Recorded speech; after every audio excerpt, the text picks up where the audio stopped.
नमस्कार दोस्तों। पहले तो मैं धन्यवाद देना चाहता हूँ प्रीतम चौधरी, जिन्होंने मुझे अपने चैनल पर इनवाइट किया और मेरे जो कुछ एक्सपीरियंस हैं उसके बारे में शेयर करने के लिए उन्हें मुझे इनवाइट किया, उसके लिए धन्यवाद। दोस्तों, मेरा नाम डॉक्टर विपिन कुमार है और मैं एआरएस साइंटिस्ट हूँ और मैं आईआरआई में डब्ल्यूटीसी में एज ए एग्रोनॉमिस्ट के तौर पे काम कर रहा हूँ।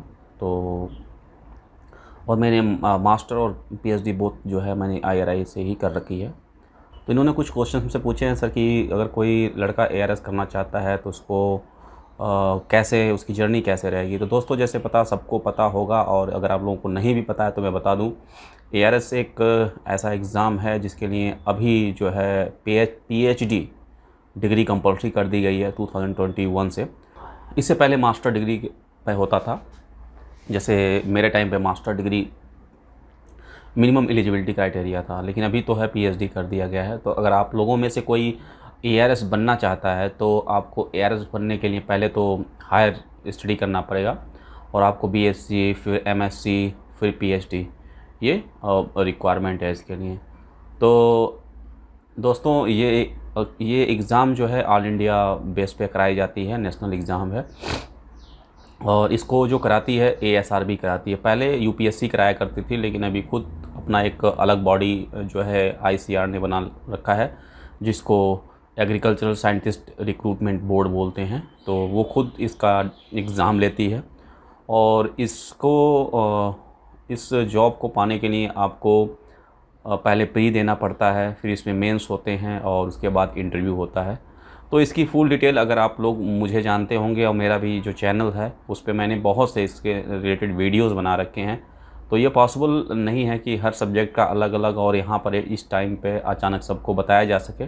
तो अगर आप लोग इंटरेस्टेड हो तो बहुत से लोगों के वीडियोस मैंने एआरएस जो टॉपर्स हैं उनके बनाए हैं, आप वहाँ पर जाके देखो उन्होंने कौन से बुक रिकमेंड किए हैं, कौन कौन सी बुक पढ़नी चाहिए होती है और उनकी प्रॉपर, इवन खुद मैंने भी बहुत से, जैसे एआरएस के कैसे प्री की तैयारी करना है, मेंस की तैयारी करना है, मेंस में क्या पैटर्न होता है, कैसे उसको क्रैक करना है, फिर इंटरव्यू को कैसे फेस करना है, इन सब पे मैंने बहुत अच्छे वीडियोस बनाए हैं और उन सब को इस एक सिंगल वीडियो में तो कंपाइल करना बहुत लंबा हो जाएगा। लेकिन मैं कहूँगा कि अगर आप लोग का इंटरेस्ट है तो आप जाके वहाँ पर मेरे चैनल पर देख सकते हो। डॉक्टर विपिन कुमार जो मेरा चैनल है वहाँ पर ऑलरेडी अवेलेबल है, लेकिन फिर भी मैं कुछ चीज़ें आप लोगों को बताना चाहूँगा। जैसे दोस्तों देखो, एआरएस जो प्री होता है वो टोटली एक स्क्रीनिंग एग्ज़ाम होता है और उसमें 1:15 के रेशियो में ये क्या करते हैं, क्वालिफिकेशन, सपोज़ एक सीट है तो एक सीट के लिए ये लोग 15 लड़के लेंगे, स्क्रीन करेंगे फ्रॉम आपके प्रीलिम्स से। फिर उसके बाद आपका जो मेंस है, मेंस होने के बाद उसके बाद 1:5 के रेशियो में कॉल करते हैं फॉर इंटरव्यू के लिए, फिर सिलेक्शन एक का हो जाता है। तो इस तरह तो ऑब्जेक्टिव्स के लिए और जैसे पढ़ाई करने के लिए अब डिफरेंट सब्जेक्ट के डिफरेंट बुक्स हैं। इनकी बुक लिस्ट के भी मैंने बहुत से वीडियो बनाए हैं, सब लगभग में सारे सब्जेक्ट जो एग्रीकल्चर के हैं मैंने कवर कर रखे हैं। अगर आप लोग का एआरएस में रियली इंटरेस्ट है और कुछ करना चाहते हैं तो आप वहाँ पर जाइए, सब चीज़ आपको वहाँ पर अवेलेबल है।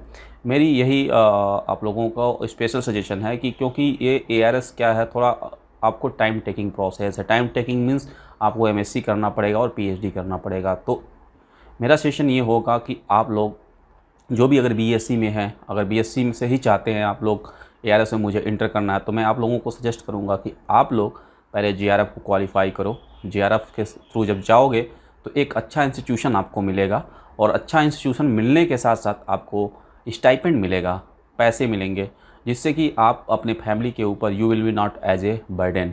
ठीक, तो वो आपको बार बार फोर्स नहीं करेंगे कि तुम बेटा जल्दी से कोई जॉब कर लो या तुम कुछ करते क्यों नहीं।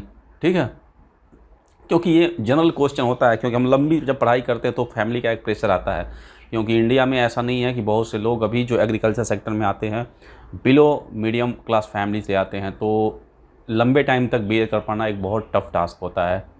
ठीक, तो मेरा सजेशन ये होगा कि आप लोग जेआरएफ के थ्रू मास्टर करो, फिर एसआरएफ के थ्रू अपनी पीएचडी करो, जिसमें एक बहुत अच्छी आजकल स्टाइपेंड 30-32 हज़ार रुपये करीब पर मंथ मिलते हैं।